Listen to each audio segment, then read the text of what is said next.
Chers compatriotes, na minute oyo trouble ekoti na kati ya ba M23. Courant ezali koleka te entre bango na bango. Parce que lobby Bertrand Bisimwa na Sultani Makengo oyo basalaki déclaration ya koyebisana nanga ke yo ozali na droit ya ko suspendre il peut se vivre. Sultani Makengo te parce que ozali kuya na secteur oyo ya ba M23. Et là tozali kolobe la communauté internationale ezali ba européen ezali ba américain. Na minute sikoyo na savoir faire ya mwana ya Yatiti son excellence Félix Antoine Tshisekedi Tshilombo abimisaka ba américain na ba français ba tentete asali nini parce que bango nde babandaki ko créer trouble na kati ya Tchad. Mais ba directive oyo Fachi apesaki bango esali ke bayokana élection et les Canadiens pouvoir na opposition ba coaliser. Il est pas se vivre. Et guerre ezalaki déclenchée entre bango na bango. Et de ce côté, Corneille Nanga akomeli Kagame. Alobi vina ezali en danger. Bazali komenase ye. Et na tour na ye Kagame apesi ordre. Ya pas neutraliser Sultani Makengo. Il est pas se vivre. Pourquoi apesi ordre ba éliminer Sultani Makengo? Oyo araki autrefois enfant chéri à Paul Kagame na babavir nyonso oyo basala na niveau ya est. Il ne peut se vivre. Mes chers compatriotes, imaginez-vous que logiciel ya ANR ya renseignement ezalaki piraté. Nani apesaki ye code wana ya logiciel ya renseignement ya République démocratique. Bantu basala bacher. Il est bien se vivant. Le monsieur en question alaki conseiller principal ya AG ya ANR o bauti kolongola. Mais boni yo AG ya ANR okoki kozwa un opposant neti conseiller na yo. Il est bien se vivant. Fachi raye a découvrir babiloko nyonso wana alobi ba accord oyo etali ngai ata mokolo moko. Il peut se vivre. Toloba te boyebi epai ya Kabila bokende bolanda ler baye kotala boye Kabila n'a pas signé avec le gouvernement mais a signé na ba entreprise moko pri chambule kotanga te esali nini chambula ekotanga te esali nini Fachi alobi ngai moko sikoyo esengeli nakende ntina Chine nayeba contenu ya accord na ango ezalaki nini. Mes chers compatriotes, l'air Fachi akei Chine Amérique atikala kolala politi ba européen batikala kolala politi l'air akei kuna na koyebisa bino ke yalaki catastrophe. Et lelo badone oyo ebimi na liste ya ba pays oyo bazalaki na kati ya préparation ya coup d'état oyo uti koratame ya Christian Malanga. Belgique azali naka, France azali naka, Amérique azali naka. Sikoyo bazali surpris que babavir na bango nyonso oyo babandaki ko préparer contre notre pays et bimi na poids. Fachi a misiki. Fachi aye ko découvrir que 80% ya électricité ya Rwanda bazwaka yango à partir ya lac Kivu na bagaz oyo ezalaka kuna bainstalla batiyo sans toutefois kocontacter République démocratique du Congo.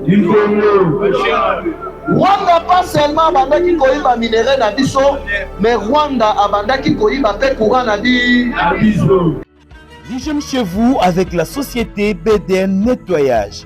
Pour tous vos travaux de nettoyage, immeubles, appartements, bâtiments, bureaux et autres, un service de qualité par des professionnels avec des matériaux aux normes internationales.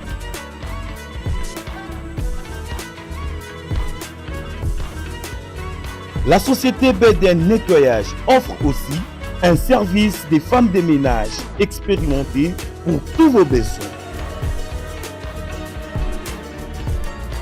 Pour tout contact, plus 33 61 38 86 338, plus 243 97 91 99 381. BDN Nettoyage, le meilleur du nettoyage. BDN, c'est la qualité de notre service.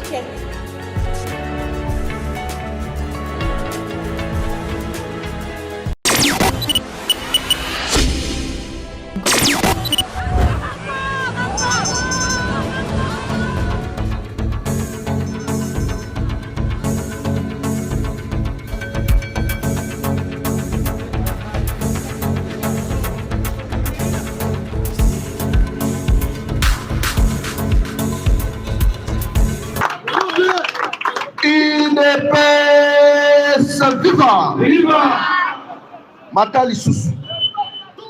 Parti au pouvoir, viva! Viva! Fachilbe! Toyebisaki bango que balukaki yango bakosilisa ya. Alors, chers combattantes, bonjour. Bonjour. Lelo na éveil patriotique na biso ya mukolo ya lelo tokolobela de sujet na ordre du jour. Na sujet na biso ya liboso tokolobela sur la diplomatie. Il est pèse viva. Tozali wapi, tozokende wapi, pe tokomi wa. Na deuxième sujet tokolobela sur ba enjeu de l'air. Donc, actualité politique en général, makambo ezali kolekana na niveau ya parlement, sur le plan interne, makambo ezali kolekana na niveau ya front. Boyeto boyete. Boye ba wazalen, ba sniper. Oyo bali kobunda na niveau ya front, bitumba ezali ko évoluer lolenge ni. Boyeto boyete. Parce que biso l'air tobandaki kozala na école du parti. Un bon politicien azali mutu oyo azalaka très bien informé. Il est bien viva. Parce que ceux qui ozali na information te moyen osala politique et kozala. Et sengeli ozala bien informé, ozala bien renseigné. Il est bien viva. Alors sans plus tarder, tozali kokota na sujet na biso ya liboso. On a émis bino tokolobela sur diplomatie. Mes chers compatriotes, bomoni mukolo ya lobi facha kei na Tchad. Kokende oyo ya kendaki na Tchad wana akendaki ye moko te. Gouvernement tchadien de babengisaki ye balakisa ye médaille.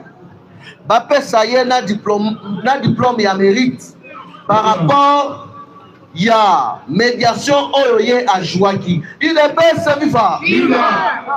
Eloko wana soki bozali komona yango muke, mais eza mama na eloko mama na bi sur le plan diplomatique bozwa idée. Donc telana muko tombolo maboko makasi.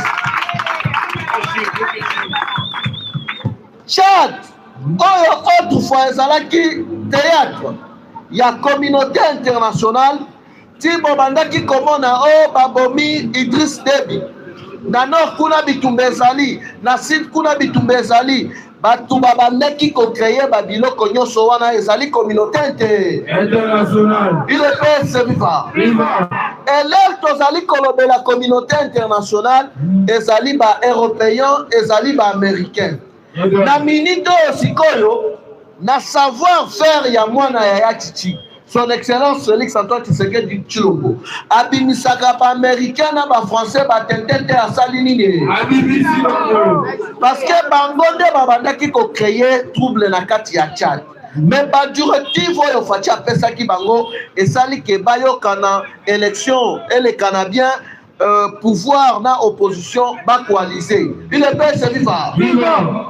Sur le plan diplomatique ezali message oyo apesi ba-européen que tant oyo tozali na temps ya distraction te. Eboyeba ke non tozali na temps ya kodiviser ba-africain te. Parce que leur politique ezalaka ya diviser pour mieux régner. UDPS viva.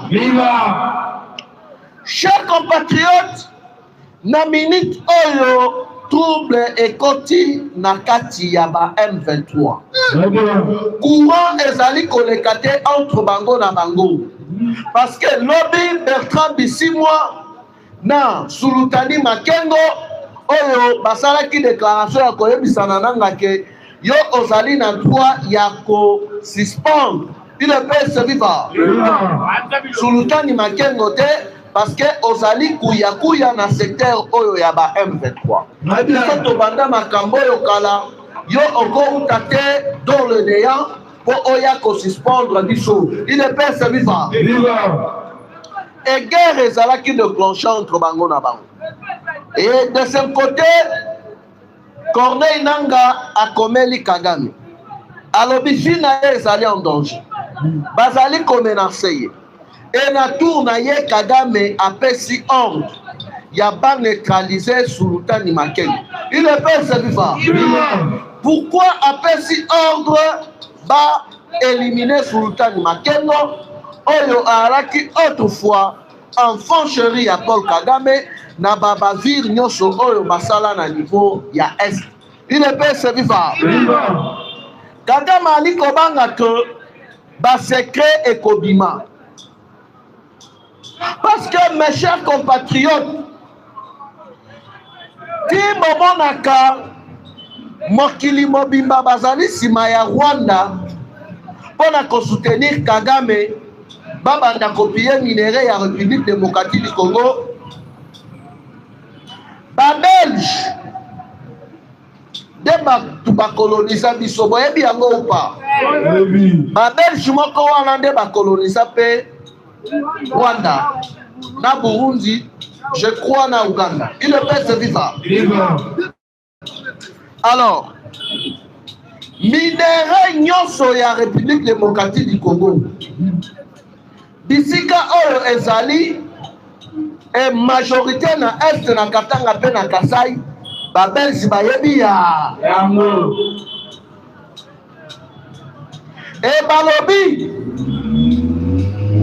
Iranium oyo ezalaka na ila Shikolobwe oyo ezalaki considéré autrefois net réserve mondiale, net réserve stratégique. Il y a uranium ya monde, mais balobi que quantité oyo ezali na est, quantité oyo ezali na niveau ya Kasai, c'est catastrophique. UDPS viva. Alors, les noms komi koyoka oteno ba FARDC na biso ba récupérer Bwisa, ba récupérer Mweso, ba récupérer Kiwanja. Mais à l'époque biso na bino to bandaki koyeba bamboka wana te. Alors, bamboka wana forme yango ezalaka nini na tant Kabila azalaka na pouvoir. Tolo bate. UDPS viva. Bamboka nyonso wana ezalaki occupé par Kagame. Et voire même na ba localité mususu drapeau ya Rwanda ebandaki kopepa. Donc yiba ndenge olingi sala nyonso oyo yo olingi UDPS viva. Mutu akoyebisa yo ni a ni o azate. Mais lelo avantage na biso, lelo grâce oyo ya biso tozwi ezali ya kozala na président Fachi, le président de la République. UDPS viva. Batu oyo babandaki koya tongo midi pokwa kosala ba désordre, copier ba minéré na biso, récréation ici la raté salini. Et na système oyo Fachi atie ya état de siège na koyebisa bino ke et embrouillé Banguna Mitou. UDPS viva. Parti au pouvoir viva. Alors, quelque part, Kagame monaki gentillesse Il y a président Fachi neti faiblesse. Parce que à chaque fois Fachi bandaki koloba à moindre escarmouche bato bazui yango o Tshisekedi alobaki à moindre escarmouche oboni ako attaquer les sous-souté Fachi azali stratège. Il est PS viva. Fachi akokati ko attaquer Kagame na brutalité tant que République oba bimisaye. Il ne peut se vivre. Voyez pourquoi Babel va salir mal à l'aise. Mes chers compatriotes, imaginez-vous que logiciel, il y a ANR, il y a renseignement, et ça là qui piraté. Nani appelle ça qui est code wana. Il y a logiciel, il y a renseignement, il y a République démocratique du Congo. Tu vas ça la bâchère. Il est bien vivant. Le monsieur en question, à la qui conseiller principal, il y a AG, il y a ANR, oh, bah, outil Kolongola. Mais boni yo AG, il y a ANR, au coquille qu'on soit un opposant, net conseiller na yo. Il est bien vivant. Et les lots, badonné oyo ebimi, na liste ya ba pays oyo bazalaki na kati ya préparation ya coup d'état oyo uti ko ratame ya Christian Malanga. Belgique azali naka, France azali naka, Amérique azali naka. Sikoyo bazali surpris que babavir na bango nyonso oyo babandaki ko préparer contre notre pays. Et bimi n'emploi. Il est PS vivant. Donc, tactique nyonso de jeu. Renseignement nyonso oyo ya mboka na biso. Ba plan nyonso ANR abandaki komene déjà kuna na Rwanda babandaki koyeba ya. Alors que na planning ya guerre, il est PS vivant. Bomonaka na conseil de sécurité, Tina Snell azalaka na kati. Bango nyonso bazalaka concerné. Régie des zones à 4. Pourquoi Batouana bazalaka na kati? Il est PS vivant. À chaque fois, l'air bon comment on a armé risque bazali ko avancer. Voyez bien va fonctionner ni dengeli. Avant babanda attaque. Babanda kananu na ko frapper ba centrale hydraulique. Ouais ça la raquette. Ukraine est à l'alimenter. Il est PS vivant. Ceux qui va frapper yango mulili et koti balamoko ba komi ko beta munguna na cible par rapport il y a drone oyo ba pesa rabango. Fachi a mystique. Fachi aye ko découvrir que 80% il y a électricité à Rwanda.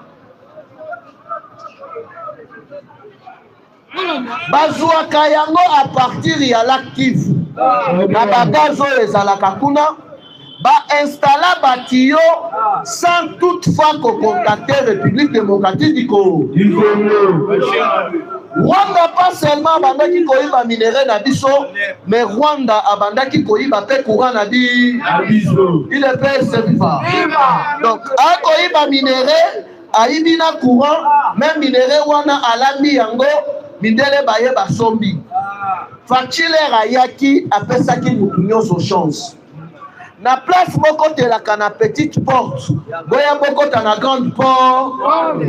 To signé na bino partenariat gagnant-gagnant de sorte que bino ndenge bozali na ba entreprise. En entendant biso peto tonga ya biso to banda ko kabola na bino 50-50. Kagame ndima kité. Il est bien vivant. Et lelo oyo accord oyo ezalaki signé entre Rwanda na Brazzaville, Parlement brazzavillois mukolo ya lobi banilanga ngote basali nini? Chief ngotelanga bango te sali nini? Parce que 100% il y a électricité à Brazzaville. Et où t'as la République démocratique du Congo. Siko biso moko bakolo courant. Les siko bakendaki ko signer bakor wana militaire. To la kisi bango ke biso basala na biso bachete. To kati bango courant pendant 12 heures du temps. Balobi bibende poli na mort. Ba moi entreprise na bango ya mike courant ezate. Il est pas servi par. Bale la raté ba salenine. Wana ezalaki avant goût. Ya koyebisa bango que na carte oyo bino bolingi bobetisa biso batu bazali na Jonker ezali biso République démocratique du Congo. Est-ce que Jonker elandaka marquoire ya carte? Jonker ekipaka baye baleli babengi ba organisme ebele tozongiseli bango courant. Mais ezalaki message ya koyebisa bango ke soki bosakani tokokata ya awa siko boyoka. Il est paix vivant. Parti au pouvoir vivant.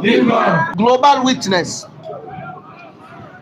Basali étude par rapport à la Première Guerre mondiale, Deuxième Guerre mondiale, na plusieurs autres tensions. Donc, la guerre est allée dans le monde. Na Yémen, na Pakistan, na Somalie, entre Israël na Pakistan na République démocratique du Congo, Corée bako bunda bango na bango na Soudan, balobi basala étude kobanda Première Guerre mondiale kino Deuxième Guerre mondiale. Il est pas vivant. Constat oyo basala ki donc mokili mobimba bakamwe. Et même rapport, et un rapport oyo ba ONG nord-coréen ebimisaki, ba ONG chinois ebimisa, ba ONG américain ebimisa. Na histoire ya guerre, na histoire ya bibundeli, bibundeli nyonso oyo elonga, bibundeli nyonso oyo esala badega, il est pas vivant. Ezalaka fabriqué na 85% ya minéraux ya République démocratique du Congo. Il est pas vivant. Satan 1, Satan 2 oyo bomoni na Russie. Ezali fabriqué à 100% na uranium ya Katanga. Vers les années 2011, Kabila kotaki en guerre dans les Européens. Ami pesaki trop na basiatique, ba indo-pakistanais et les autres. Nani atindaki ye? Il est pas vivant. Parce que rôle ya Kagame na niveau ya Afrique, rôle oyo ya bandaki ko jouer, ezalaki ya ko empêcher Baris ba gagner du terrain. Donc ba gagner ba partenariat na ba pays africains. Il ne peut se vivre. Des rôles oyo bapesaki Kagame na niveau ya sous-région. Alors, Kagame oyo azalaki chouchou ya ba américain, chouchou ya ba européen, amonaki que soki a traité na ba pays asiatique, ba européen na ba américain bakobwaka ye liba asali ndenge nini po abanda ko gérer na ba européen, na ba américain, na ndambu ya ba asiatique. Et Sengelaki a créé conflit entre Kabila et les Européens. Il ne peut se vivre. Comme ça, Bandako géré Bango, Ayena Kabila Bako solo la bien, Akeina Basiatique Bako solo la bien, mais Nandenge Yakobatam.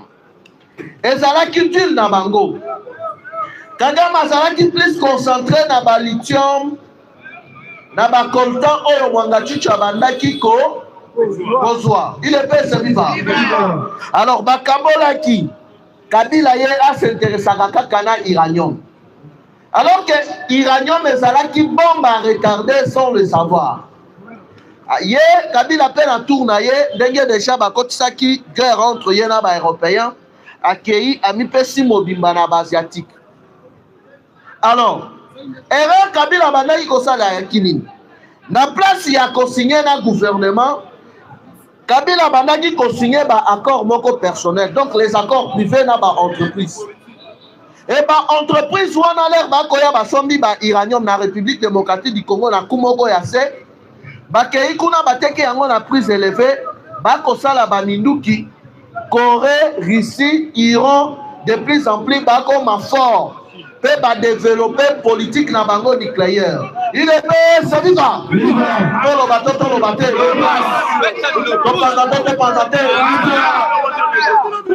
Les Européens et les autres, bazalaki distrait na rivalité ya concurrencer na Chine en matière ya technologie, fabrication ya ba téléphone, ya ba ordinateur, ya ba télévision, na plusieurs autres appareils.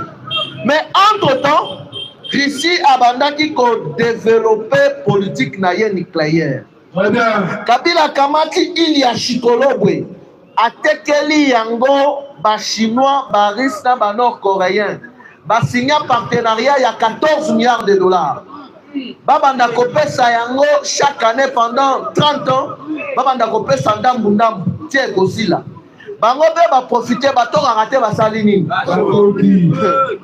Facile raye à découvrir ba biloko nyonso wana alobi ba accord oyo etalingai ata mukolo moko il peut se vivre toloba to toloba te boyebi epai ya Kabila bokende bolanda l'air baye kotala boye Kabila n'a pas signé avec les gouvernements mais a signé na ba entreprise moko pri chambule kota raté salini chambula ekota raté salini ekoti Fachi alobi ngai moko sikoyo esengeli na kende ti na Chine na ye ba contenu accord na ango ezalaki nini.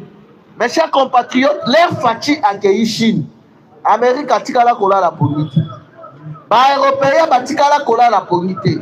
L'air akei kuna na koyebisa bino ke yalaki catastrophe. Ya batu oyo balingaki ba faire croire biso ke bazalaki na bolingo ya Congo. Donc alukuta mune.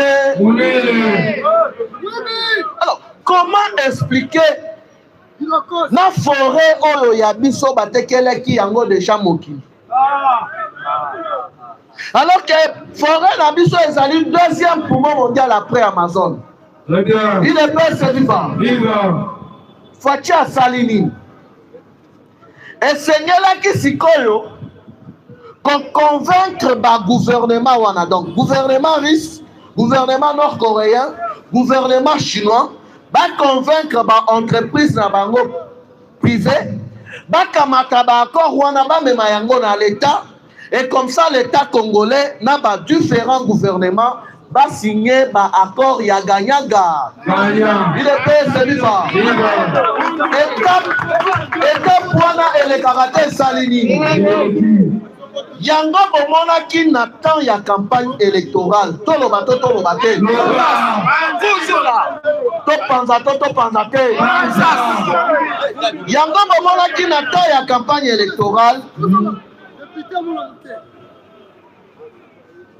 Kagame alaki na ba oya ye candidat.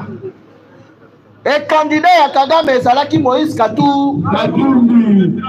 Partout oyo Katumbi abandaki kotambola bobandaki komona ba drapeau ya PPRD. Et objectif ezalaki nini? Ba comprenaki de chaque élection ekosalema. Et soki élection esalemi Fachi abimi lisusu président na amour oyo azali na yango pona Congo. Donc, Bango va perdre le Congo complètement. C'est comme ça que va se mobiliser. Babimisi 900 millions de dollars. Mes chers compatriotes, Makambo, Sabino, j'assume mes propos. Babimisi 900 millions de dollars. Nakopesa na ba représentant de l'église catholique de mon pays. Comme ça, Babanda comme manipuler la population. Bakamata ba créer conflit entre peuple congolais et le président Félix. Il est bien servi. Yango bomonaki tout le temps. Ambongo na chole à chaque fois babandaki kosala banisa na bango babandaki kosala ka campagne de diabolisation. Oh ba élection oyo esengeli kolongola batute ba élection oyo eko créer chaos makila ekotanga. Alors que Fachi comprenaki déjà azaki na ba information nyo alobi na cour constitutionnelle kolongola mutu biso nyonso tokende ele alobi na parlement makambu ya loi de père et de mère pour l'instant est important biso nyonso tokende ele toyeba nani oyo ba congolais bali ezalaki test et élection il y a 2023 ba congolais ba s'exprimaki ba congolais ba votaki loi de père et de mère ya kopona un congolais de bonne qualité de père et de mère, son excellence Félix Antoine Tshisekedi Tshilombo. Déplace oyo échec ya liboso ya complot na bango basalaki ya ko créer chaos élection esalema te ya kotinda Corneille Nanga. Est-ce que Corneille Nanga alakisa biso accord basinya na Tshisekedi? Nyonso wana ezalaki manipulation parce que batu wana bakomprenaki que Fachi akei ko découvrir plusieurs accords nocturnes oyo bango basinyaki. Une paix se viva. Si koyo tokomi na étape nini toloba te mukolo ya lobi le président de la République alaki na tête à tête na ambassadeur nord-coréen la République démocratique du Congo. Chers Congolais, chers compatriotes, na yoki somo na ba déclaration ya président nord-coréen. Basololi pendant plus de 1 heure du temps. Hors caméra. Leur ambassadeur nord-coréen Abimi batandelaka ye micro te basalini. Ambassadeur nord-coréen donc na politique étrangère, na politique internationale. Batu ba coordonnaka politique na mboka oyo bango bazali ezali ba ambassadeur. Mais avant wana nakutu na bosanaki alobi ke batu ebele ba comprenaki te boko kende ko vérifier sur le net. Il y a de cela 6 mois le président Kim Jong-un, donc le président nord-coréen, apesaki ordre bakanga ambassadeur ya Corée du Nord na niveau ya Uganda. Il est peut se vivre.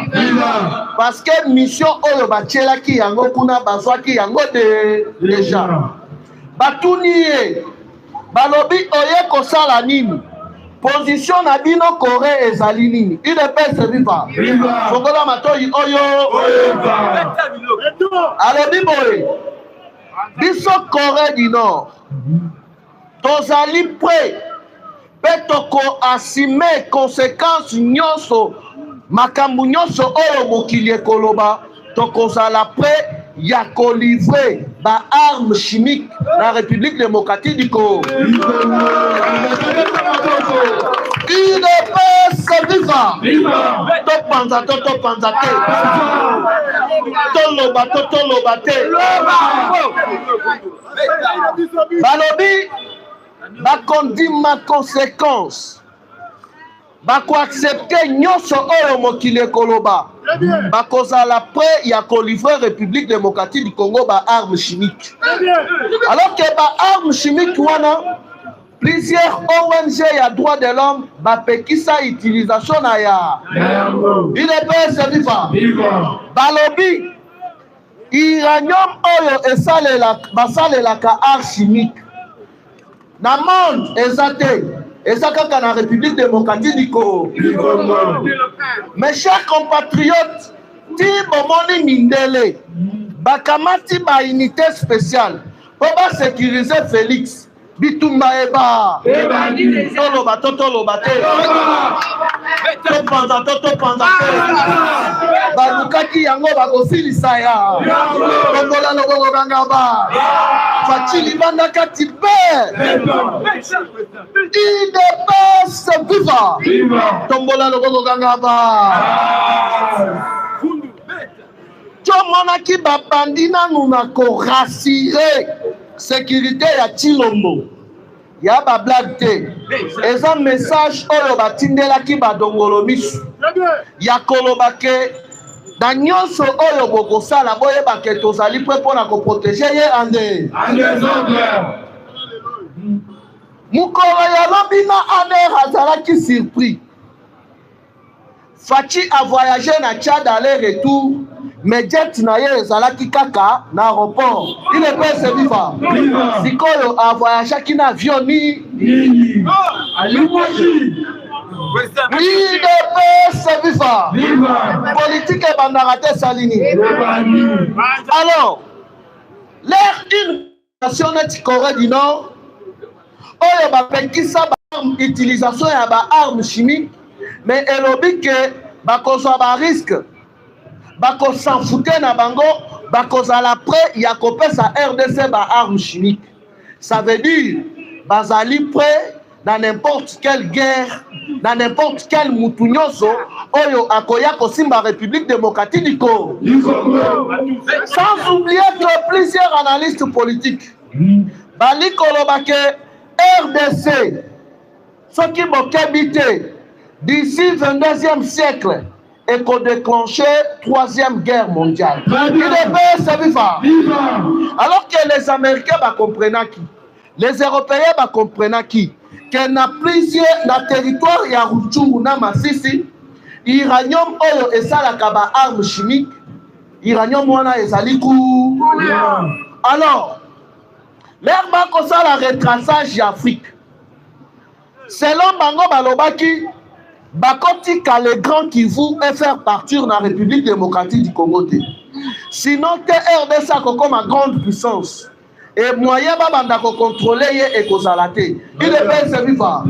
Et Seigneur les grands Kivu et banda ko dépendre la République ya Rwanda. C'est comme ça que bayela biso ba accord privé, il y a CNDP, Edouard Mwanga Chuchu, Joseph Kabila na ba Vital Kamerhe oyo na 2008. Bayela biso ba accord privé na 2013 le 23 mars pona kokamata ba M23 koko tsabango na notre armée. Peut-être que batu bayeba ka contenu wana ya accord wana te. Il est pas serviva. Tiboyoka Fachi akolobake ako négocier na batu wana te. Mes chers compatriotes, imaginez-vous que accord wana elobi 45% y a ba militaire, y a l'armée congolaise et Sengeli bazala ba Rwandais. 75% y a ba service, y a renseignement et zala ba Rwandais. 50% y a DGM bazala ba Rwandais. 40% y a ba Rwandais bazala na ba institution na biso. Et ba koko mabe ba président de la République. Ba kei musika ya koloba ke Rwandais nyonso automatiquement azali Congo. Il est fait vivant. Si vous tala dernière Fachi a compliqué bango. Batu nyonso wana bayebi ke Fachi azamwa na ya konde tchenti sekedi wa mulu baba yebi yango upa. Tolo batoto no bate. To panda te. Il est fait vivant. Ba européens, ba américains bayebi que sur le plan politique, sur le plan diplomatique, Fachi azali monstre. Ayebi yango maka baluki par tous les moyens, bakaleye, basimbisaye touche parce que le problème est la communauté internationale. Leur Fachi alobi à moindre escarmouche à attaquer Rwanda, bayaki ba armée pena Rwanda na 2 tonnes ya ba armes. Binobo sala par tous les moyens pour récupérer Goma. Il est pas servi par. Comme ça, ceux qui Tshisekedi attaqué, balamoko batuba kokufa, to bimisela ye mandat d'arrêt international pour la crime contre l'humanité. Alors que Tshisekedi alobaki, guerre ya Rwanda, ezali guerre moko politique. Pour résoudre yango, pour résoudre le conflit wana, et c'est la politique na diplomatie. Mais place politique na diplomatie et que jouer des places to sale la mandou. Dans la siko Fachi ndenga mbriye bango. Les temps biso to koloba Kamerhe était Kamerhe aza pion ya ba Rwandais, Fachi ayebi ke Kamerhe azali pion ya ba Rwanda. Et sengeli siko lo ko déconcentrer bango. Akamati Kamerhe na Assemblée nationale. Alors que l'article 69 de la Constitution est passé pouvoir na Tshisekedi, il y a qu'à dissoudre l'Assemblée nationale. Jour nyoso alingi, gonga nyoso ali. Il est pas serviva. L'État bango va travailler sur le terrain. Bakomi ko travailler sur axe politique. L'olengeni ni bagobeta Tshisekedi coup d'état constitutionnel. Mais babosani que Fachi azali na simana ye peuple Congo. L'État bango va ko travailler bango Fachi développe la diplomatie. Tolo bate.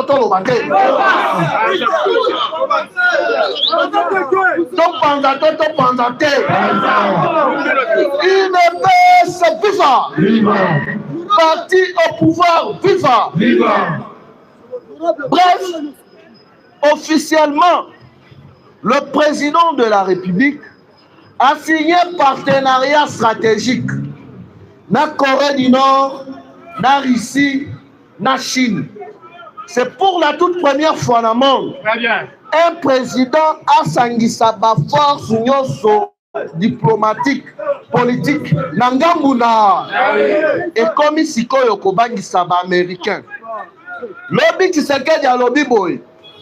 Minéraux nyonso etali fabrication ya ba armes. Na Europe, na Amérique et kokende. Il est PS vivant. Allez la rater basalini.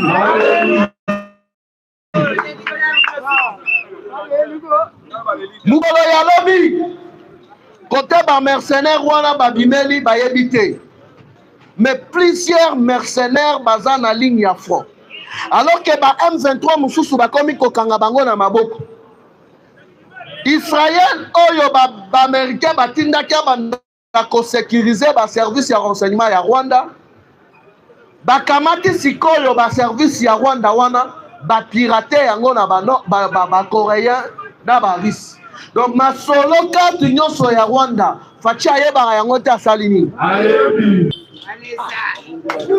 IDPS viva! IDPS viva! Fachi B! Fachi B! Kangaba!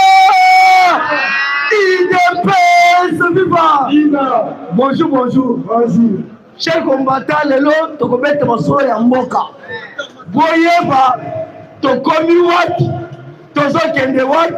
Tokosuka wapi? IDPS viva!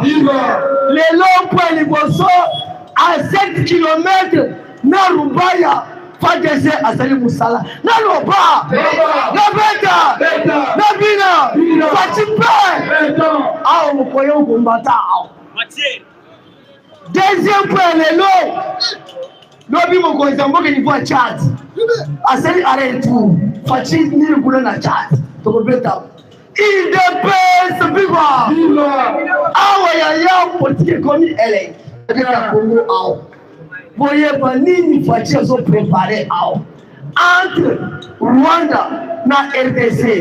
Mais envoyé spécial lobby ya Félicite aza déjà ao. Aye kosa nini mais fati awuti la Félicite. Mais après voyage à Félicite, mais envoyé spécial aza déjà ao depuis l'autre. Aye kosa nini na loba na beta fati prêt. Avant qu'elle ait contracté à mon solo, chers combattants yoka ao. Ceux qui ont moni ma collègue, bazo mettre mon solo ya Vital Kamerhe, toza na kanda. Na loba, lobby Vital Kamerhe, a saisi gouvernement, va livrer passeport diplomatique et bien sousseria, moi la Anita, lobby.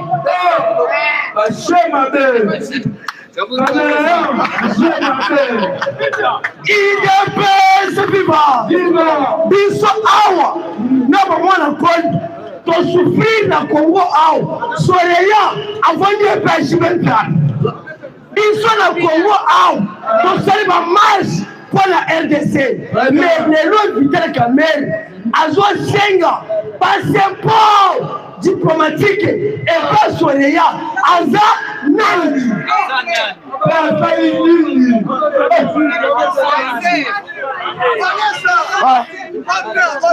Naloba, na beta, na passeport, na soleya, na Vital, bango nous soni bande.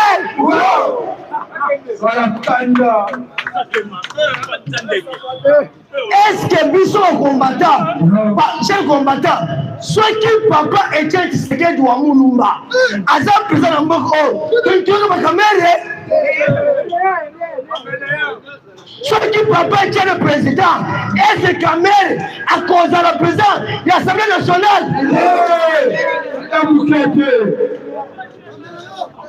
À cette délégation équipage, il y a 22 personnes.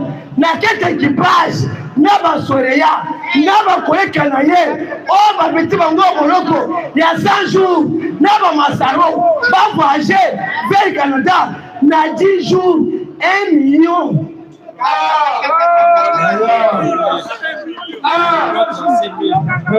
IDPS viva. Chers combattants, toza ba communicateur, tozo sanctifier vie na biso pour la caméra. Et ça vous dit, non pas. Ah ouais, ya politique comme Eric. Caméra zo me kabiso ba combattants. Et ça ndenge ni. Biso ala keta Congo. Tozo lo ba anga ni tikola nga. Nazali na passeport na visa te. Mais soleya abani kobeta zango endemwa. Mais le caméra azo sene demande ya passeport politique de personnes. C'est-à-dire quoi? Bazom finge biso ba combattant que biso tozate. C'est ça. Ce n'est pas que ça demande quel courage au caméra zui de conseiller un passeport et personne. Quel courage que caméra niveau assemblée nationale à 5 unions de voyage n'a Marcelo Bamilibi Basoya envoyé la bango yaya.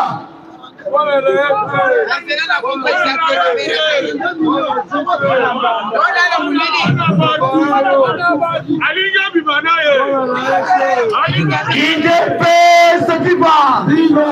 IDPS viva! Nathalie Kombo ya mukute Papa Mosso eza biso tosengi kimariote IDPS viva!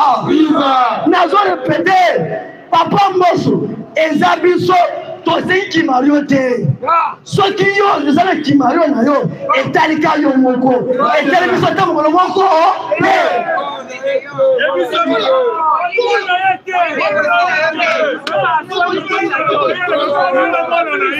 IDPS viva basketball oyo bombata tosali 37 ans ya souffrance d'ailleurs biso na bango tobandi kola libanda pour le pouvoir oyo biso oyo bino boyebi boye oyebi nyai netinga Dominique Walesa ana zando na ville na suma makila pour le pouvoir oyo mais lelo ba caméra baji pouvoir que soleya azo passeport biométrique akake ngai na passeport yaya to konsenga ngai na bino na ba communicateur to kosala marche caméra de cash eza bote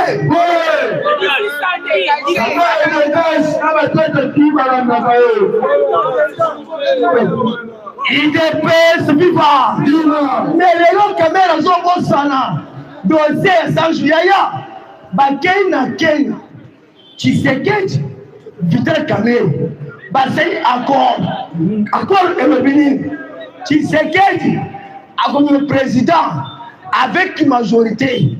À travers cette majorité, Tshisekedi a nommé Vital Kamerhe en tant que premier ministre. Et ça accord à Kenya. Tondimi Iyo basali cash. Mais retour na bango. Tshisekedi a devenu président sans majorité. Mais par amour, il y a souffrance, il y a Kenya. Selon comportement Tshisekedi et pas na bango te. Natika yete Tshisekedi a récupéré Kamerhe a commissionné directeur de cabinet a sali bolam eza mabete mais quel niveau échangeur Tshisekedi a lancé un programme il y a 100 jours mais amour Tshisekedi a placé et pas Kamerhe net projet il y a 100 jours yo Kamerhe kamba programme et il va venir péché Aïba, à détourner, à piller, à bomber Congo. Et ça vous êtes.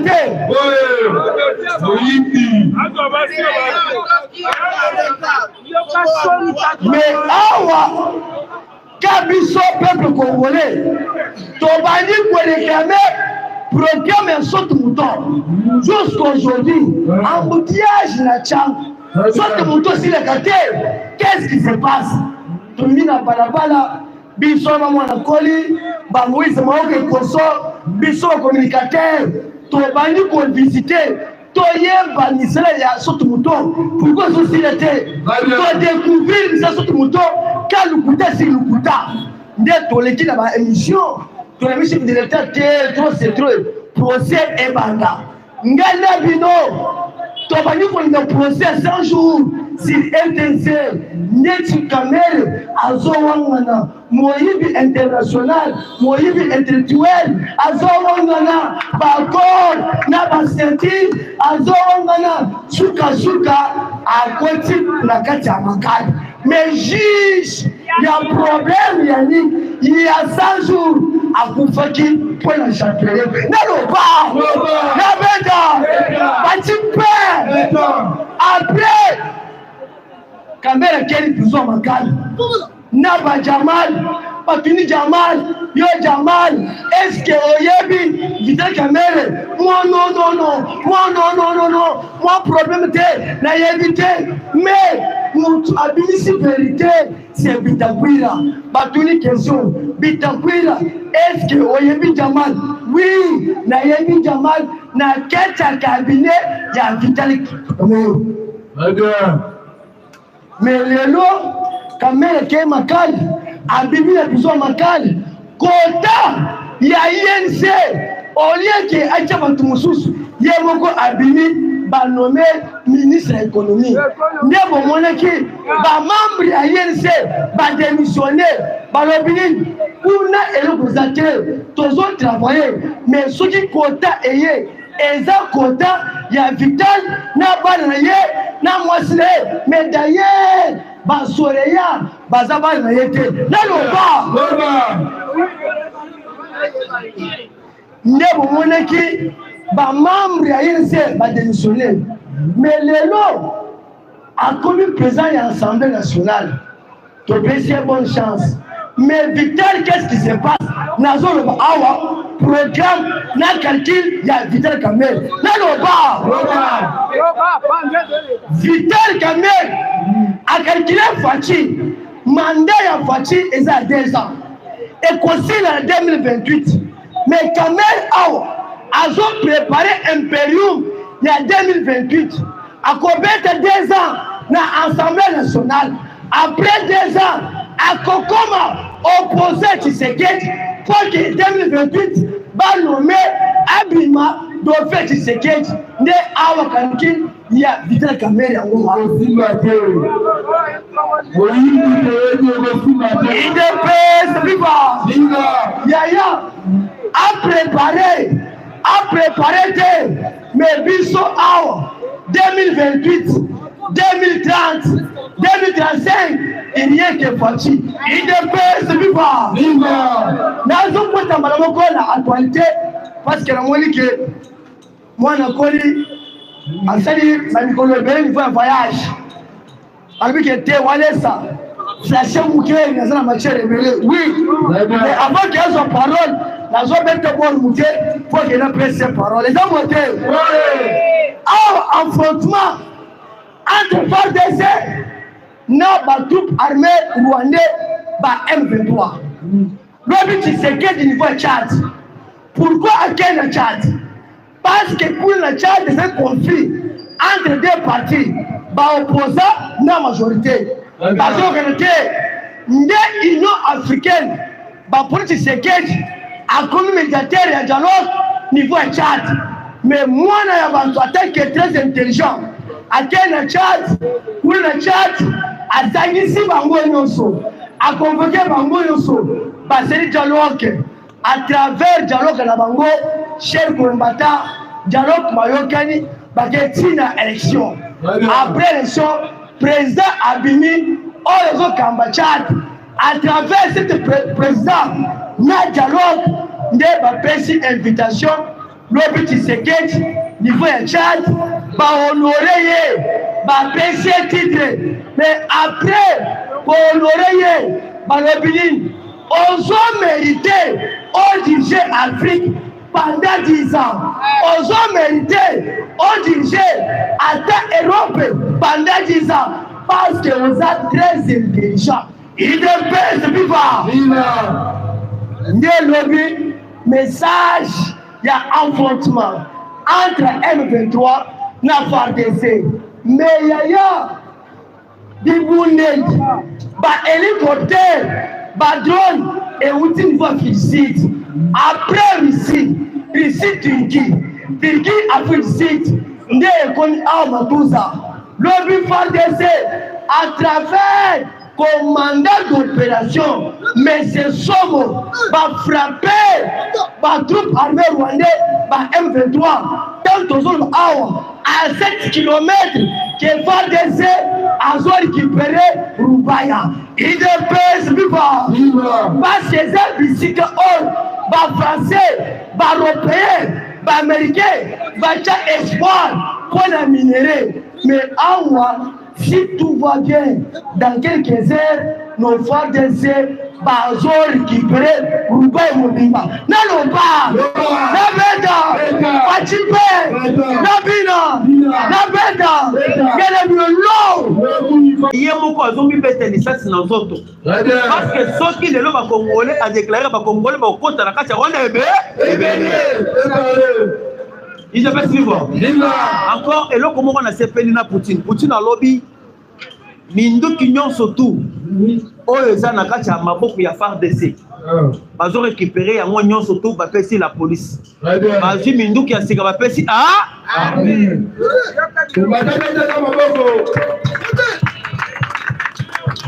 Pourquoi? Au moins, il n'y a pas de boy.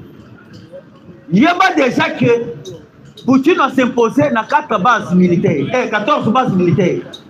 Sur les 14 bases militaires, à côté de la province, partout partout au monde. Kende na Maluko, comment on a déjà bâti base militaire. Base militaire, on a bâti et la position du Congo Brazzaville. Mais pourquoi bâtir base militaire na kati ya Maluko ezali kota la côté ya Congo Brazzaville? C'est parce que babi que Congo Brazzaville ezali base arrière ya États-Unis da l'Amérique. La zone ngana avant de développer na zonga mwasi. Tango baye ko sala coup de balingi ba meka ko sala coup d'état ao et pas bakisa mala. Na coup d'état wana bakisa mala balinga ba kimela wapi? Na Brazzaville. À part ça, il y a déjà qu'il y avait déjà un mouvement. Il y a des Français, na ba Américains, ba salaka de na kacha Congo Brazzaville. Ba banaki maintenant pour attaquer directement Congo. Auto bengi Kinshasa. Maintenant, il réussit à dire déjà après ça quelle information. Tango ba meka qui peut ko attaquer. Yango mona ki batina déjà ba auto bengi ba bateau de guerre. Na kacha auto bengi fleuve Congo. Continue à bateau de guerre et bané ko ça déjà emati et kitinde moni ba ke ko kanga bateau na mbala moko bateau balinga ba ya ko attaquer directement tant ba yoki sango ya keno ki samba la ngazali na cité de l'OE un palais de la nation tant ba filmer wana et ça là pour alerter déjà bateau na ba ko tambala moko tant moi mi filmer alerter bateau na ne ba yili balinga ba ko directement mbala moko ba beleli na moni ba militaire ba militaire marine babani ko komata bamati na fleuve badisi na fleuve bamati na fleuve bala moko batamba yoki ba se retirer bazomisi yango omoni ndenge to kende boye Poutine aussi à comprendre message ya États-Unis d'Amérique.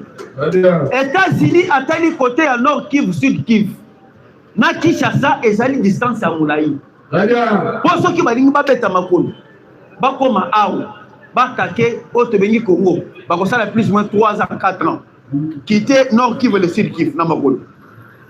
Maintenant quoi faire? To utiliser ba alliés na biso bazali zinga zinga na Congo. Ba alliés wana ne bakamati Sassou Nguesso ne bakamati Joao Lourenço ya Angola.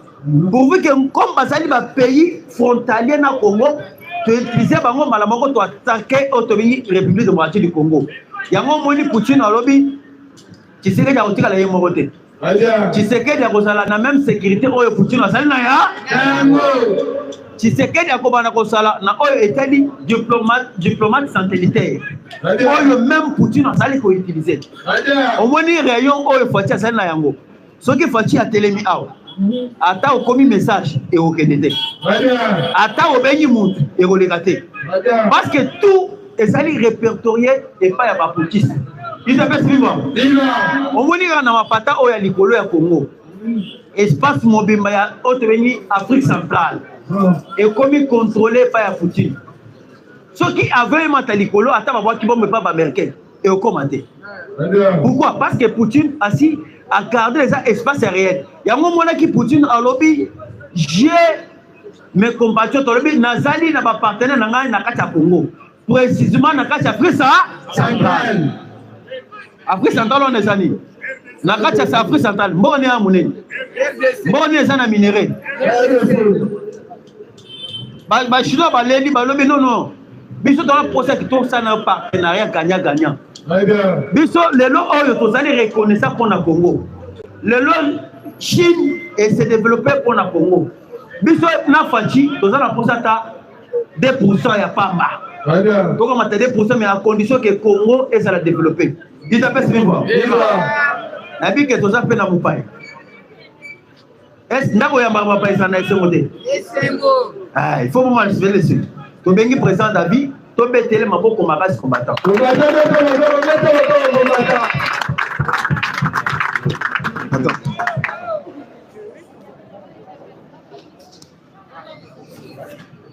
Une presse viva. Le monde est multipolaire. Nous sommes les États-Unis, la Russie, la Chine et la RDC. Mettons actualité pour régner dans le monde entier. C'est la RDC. Ceux qui vont ratisser dans la chaîne Africa Media, il y a Cameroun, Burkina Faso, Mali, même à Fox News, il y a les États-Unis, et ils attaquent RDC. Les lots pour les déranger pour nous dans la Katazan. Tolinga qui a au Parlement d'Abisso, Parlement Oyo, Tozaba Mandiate. Ils ont Parlement Oyo pour Tozana vision et chef de l'État. À ma grande surprise, nous avons quelques communicateurs. Il y a des communicateurs qui n'ont pas un souterrain qui pique comme scorpion, M. Kamere. Kamere, c'est la sémence du serpent. Pourquoi? Kamere Bazalaki n'a Nicolas Leneur. Non, Jean-Marc Aboun. Nicolas Leneur Azaki, directeur des renseignements français. Kamere Ndengaza Ao, c'est un pion Yama occidentaux. Mais à ma grande surprise, je vois notre frère, Oïba Benga Ranazan, Gilles. Azakata ko débaucher ma communicateur Moussoussou, akende ko sala la caméra Moussala. Parce que caméra zo pesa bango mongo pour na toucher UDPS. Les UDPS se battent derrière la maison. Tokoki ko bimalibanda un individu zo pesa mongo ou attaquer papa d'ailleurs. Malgré papa, Azapena ba erreur notre secrétaire. Ceux qui attaquaient Kabouya, vous attaquez le président Félix directement. Parce que communauté internationale, mi-temps le pays le plus puissant dans le monde en matière première, c'est la RDC. Parce que côté Moussoussou, tu as bloqué réserve mondiale. Moi, que dans 2030, pour fabriquer voitures électriques. Mais tu sais qu'il a bloqué le lithium. Lithium est comme Moussoussou, Libanda. Parce que la Chine a salué usine de fabrication des armes lourdes. Parce que Mamamoto, je suis sur la arme,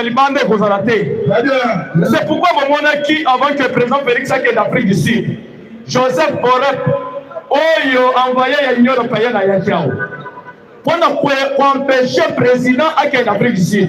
Parce qu'il y a eu RDC, tout ça, les premières pas, dans le BRICS. Toza na kata BRICS le 31 juillet makamwa dollar abu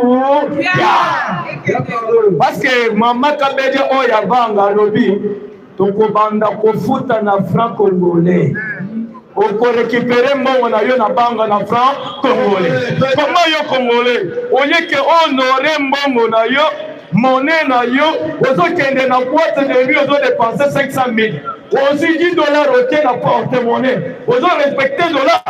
Mais le lot, l'image, la renaissance à RDC, les dons de la République, le président Félix, a hier pour la cause Isake, aux Congolais, bracelet, montre et sa matière première au Yabiso. C'est pourquoi tu as acquis dans Apple, M. Bill Gates. On va composer par iPhone ou tablette.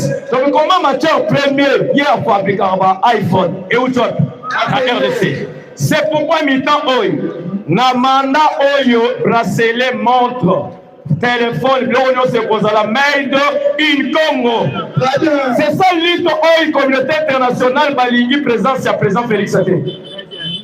coup d'état place la lina kota Frank Diongo abandé kotambola na mundu chao tokangi Frank Diongo to condamné bazwaki liberté provisoire. Comment Frank Diongo a été Belgique a payé document ya demande d'asile. Après Jean-Jacques Ondo, un engin pignon, il y a renseignement belge. Bangona Christian Malanga, baye apona kosala coup d'état. Mais le gouvernement a dit que Jean-Jacques Ondo. Mais la Belgique, le renseignement belge, a imposé Félix à libérer Jean-Jacques Ondo. Et pourtant que Bango va bloquer Frank Diongo et pas la Bango. Va passer plein de documents.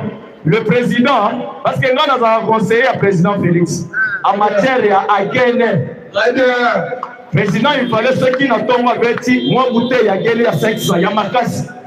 Deuxième, troisième, ceux qui caméra yatana oya, batana eloni.